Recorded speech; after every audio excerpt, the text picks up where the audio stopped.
बाबा जी को लगा कि उनसे ये समझने में गलती हो गई कि तात्या अमर नहीं हुआ था। उन्हें पछतावा होने लगा कि उन्होंने तात्या को कुल्हाड़ी से क्यों मारा।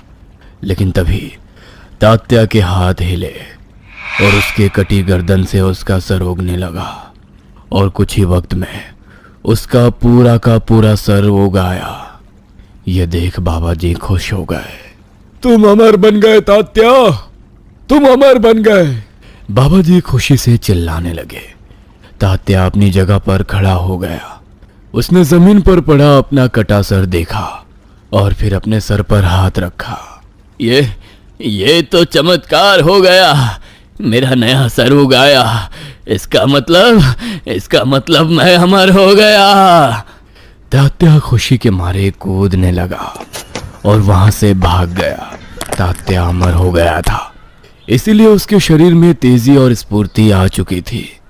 वो नौजवानों की तरह बड़े बड़े पत्थर उठाने लगा। अब भागने के बाद भी उसकी सांसें फूल नहीं रही थी। लेकिन तभी अचानक उसका सिर दर्द करने लगा। तात्या अपनी जगह पर ठहर गया और उसने दोनों हाथों से अपना सिर पकड़ लिया। उसे इतना दर्द हो रहा था मानो उसका सिर दर्द के मारे फट रहा हो। वो चीखने चिल्लाने लगा,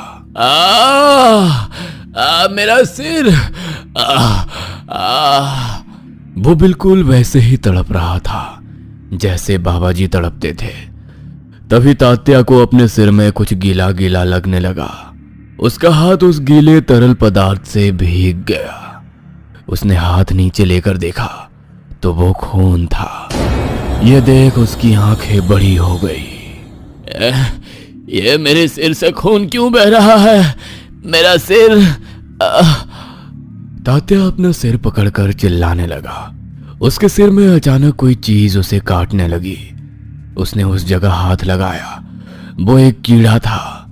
उसने उस कीड़े को पकड़कर खींचा, लेकिन वो सफेद कीड़ा उसके दिमाग से चिपके हुए था। उसने ताकत लगाई और खींचते हुए उस कीड़े को बाहर निकाला और जमीन पर फेंक दिया। लेकिन फिर भी उसे ऐसा लग रहा था मानो कोई चीज दिमाग में उसे काट रही हो। उसने दोनों हाथ सिर पर डाले तो उसकी उंगलियों को उसी कीड़े जैसे बहुत सारे कीड़े महसूस हुए जो उसके सिर में उसका दिमाग खा रहे थे। ये देख वो हर एक कीड़े को दिमाग से अलग करने लगा। ऐसा करते हुए वो चीखने लगा, चिल्लाने लगा, ये मेरे दिमाग में अचानक से कीड़े कैसे आ गए? तात्या पागलों जैसे चिल्लाने लगा, अपने सिर को नोचने लगा। वो बाबा भी बिल्कुल ऐसे ही चिल्लाते थे। इसका मतलब बाबा जी के सिर में भी ऐसे ही कीड़े थे। वही कीड़े उनके दिमाग में रेंगते थे, उनके दिमाग को काटते थे। इसीलिए बाबा जी चीखते चिल्लाते थे। मुझे बाबा जी के पास जाना पड़ेगा। बाबा जी।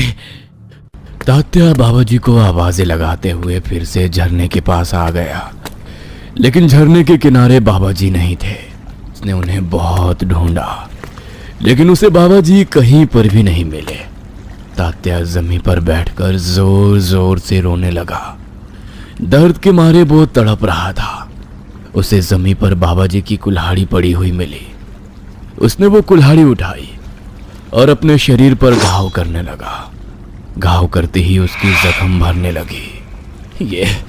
ये मेरे शरीर के बाकी जख्म भर रहे हैं, लेकिन ये सिर के जख्म क्यों नहीं भर रहे? तात्या रोते हुए बोला। उसके बाद तात्या वैद्य के पास गया। तात्या के दिमाग में कीड़े देख वो हैरान हो गया। इंसान के दिमाग में कीड़े, वो भी इतने सारे और इतने बड़े बड़े, ये तो मैं पहली बार देख रहा हूँ, वैद्य ने कहा। वैद्य तात्या के दिमाग से कीड़े निकालने लगा, लेकिन वो जितने कीड़े निकालता उतने ही कीड़े फिर से उसके दिमाग में बन जाते। ये देख वैद्य भी हैरान रह गया। देखो तात्या, मैं तुम्हारे दिमाग से कीड़े तो नहीं निकाल सकता, लेकिन मैं तुम्हें ऐसी दवाई दे सकता हूँ जिससे तुम्हारा दर्द कम हो सके। ठीक है वैद्य जी। और तात्या को दवाई दी। तात्या दवाई लेता। इससे कुछ देर के लिए उसका सिर शांत हो जाता। लेकिन फिर कुछ देर बाद वही दर्द हो जाता। तात्या अमर तो बन गया था, लेकिन अमरत्व नहीं जी रहा था, बल्कि भुगत रहा था। हर पल वो मौत को महसूस करता, लेकिन मर नहीं पाता था। इस तरीके से कुछ महीने बीत गए। अब ये दर्द सहन करना तात्या के बस में नहीं था। उसने अपनी जान लेने की कोशिश की।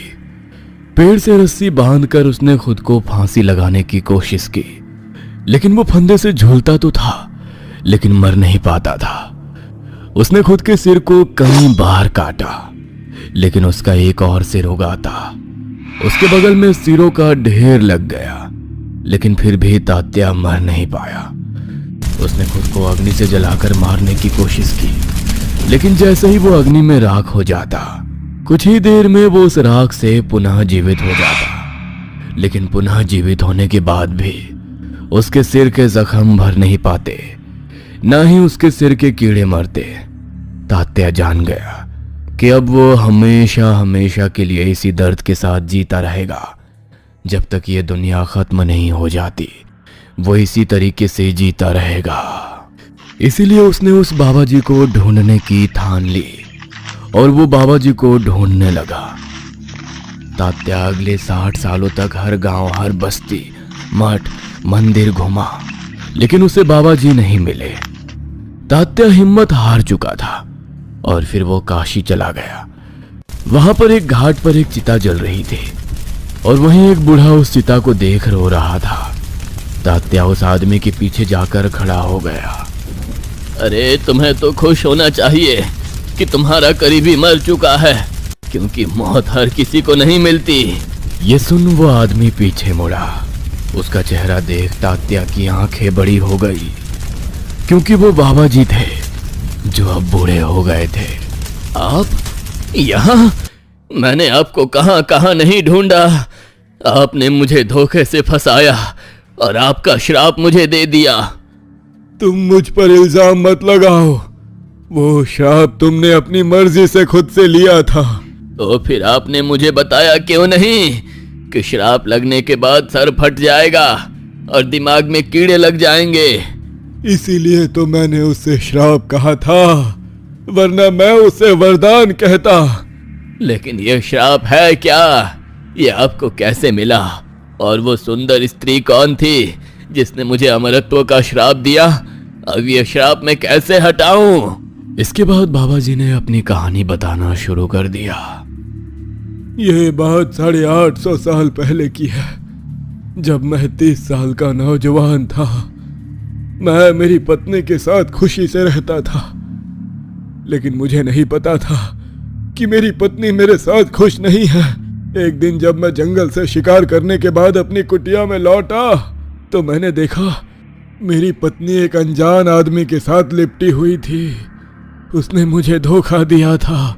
ये देख मैं मेरी पत्नी पर चिल्लाया, लेकिन उस आदमी और मेरी पत्नी ने मुझे चुप करा दिया और मेरी पत्नी मुझे छोड़कर उस अनजान आदमी के साथ चली गई। पता नहीं कब से उन दोनों के बीच ये नाजायज संबंध थे। मैं मेरी पत्नी से काफी प्यार करता था, इसीलिए मैंने उसे रोकने की कोशिश की भी, लेकिन वो मुझे छोड़कर चली गई। मैं उसकी याद में पागल हो गया था। इसीलिए खुद की जान लेने के लिए मैं एक खाई के पास गया और खाई में छलांग लगाई। काफी ऊंचाई से गिरने की वजह से मेरा शरीर टुकड़ों टुकड़ों में बिखर गया। मुझे लगा कि मैं मर गया, लेकिन मुझे होश आया। मैं फिर से सही सलामत हो गया। मैं बहुत हैरान था। तभी मेरे सामने एक बहुत ही सुंदर महिला आई। उसे देख मैं अपने होश खो बैठा। अब आप कौन हैं? मैं एक यक्षिणी हूँ। मैं यहाँ से गुजर रही थी, तभी मैंने देखा कि एक शरीर खाई में आकर गिरा और ऊंचाई से गिरने के बाद उसके टुकड़े टुकड़े हो गए। ये देखकर मेरा दिल दहल गया। मैंने शक्ति से उन टुकड़ों को समेटा और फिर तुम होश में आ गए। इसका मतलब आप ही ने मुझे जिंदा किया? हाँ, लेकिन तुम खाई में कैसे गिरे? क्योंकि मैंने खुदकुशी करने के लिए खाई में छलांग लगाई थी। लेकिन क्यों? तुम तो काफी जवान हो, सुंदर हो, फिर खुदकुशी क्यों की? क्योंकि मेरी पत्नी ने मुझे छोड़ दिया। मैं उससे बहुत प्यार करता था। अगर तुम चाहो तो मैं उसे तुम्हारे लिए जिंदगी में वापस ला सकती हूँ। बस एक मंत्र और फिर वो खुद तुम्हारे पास चल कर आएगी। लेकिन उस यक्षिणी का सौंदर्य देख मेरा दिल उसके ऊपर आया था। देवी, आप बहुत सुंदर हैं। अब मैं उस पत्नी को नहीं चाहता जिसने मुझे छोड़ा, लेकिन अब आपको देखकर ही मैं आप पर प्रेम कर बैठा हूं। अगर आप मेरे लिए कुछ करना चाहती हैं तो आप मुझसे शादी कर लीजिए। ये देख यक्षिणी गुस्सा हो गई। वो बोली, तुच्छ मनुष्य, मैंने तुम पर दया दिखाई और तुम मुझे ही बुरी नजर से देख रहे हो। जिस दिमाग में मेरे लिए ये गंदे विचार आए, उस दिमाग में कीड़े पड़े। वो कीड़े तुम्हारे दिमाग को कुरेद कुरेद कर खाएंगे। तुम्हारा दिमाग सड़ जाएगा और तुम दर्द के मारे चीखोगे, खुद की जान लेने की कोशिश करोगे, लेकिन तुम्हें मृत्यु नहीं आएगी। तू जब तक पृथ्वी रहेगी तब तक इसी दर्द के साथ जिएगा। जैसे ये श्राप हुआ वो यक्षिणी वहां से आकाश में उड़ गई। मैं पीछे से उसे आवाज देता रहा लेकिन वो रुकी नहीं। उसके बस कुछ ही देर बाद मेरा सर फट गया और उसमें से खून निकलने लगा और फिर उसमें कीड़े पड़ गए।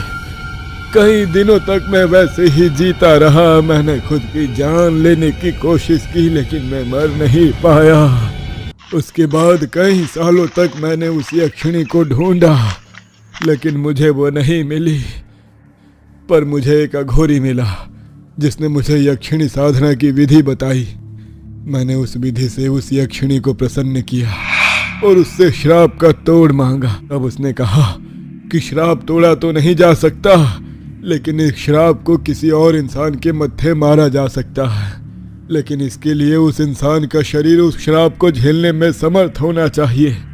और उसने कहा कि वो खुद उस श्राप को मेरे शरीर से निकालकर दूसरे इंसान को दे देगी। और उसने वरदान में मुझे कुछ सिद्धियां भी दी जिससे मैं लोगों के घाव ठीक करता था। मैंने कई सालों तक इस श्राप को ऐसे लोगों को देने की कोशिश की जो अमर बनना चाहते थे, लेकिन वो लोग श्राप को सह नहीं पाए और मारे गए। और फिर श्राप फिर से मुझे लग गया, लेकिन तुमने इस श्राप को झेल लिया और मैं उस श्राप से मुक्त हो गया। मुक्त होने के बाद मैं एक गांव में गया जहां एक स्त्री से मैंने विवाह कर लिया। हम दोनों ने 60 साल तक बिताए, लेकिन आज मेरी पत्नी मारी गई। ये जो चिता पे जल रही है वो मेरी बीवी है। इतना कहकर बाबा जी रोने लगे। मुझे तुम बस इतना बताओ कि अब मैं इस श्राप से कैसे मुक्त हो सकता हूँ। यक्षिणी साधना करो, बाबा जी ने कहा और उन्होंने जलती चिता में छलांग लगाई। वो चिता में जलने लगे। तात्या ने उन्हें बचाने की कोशिश नहीं की और वो वहां से यक्षिणी साधना करने के लिए निकल गए।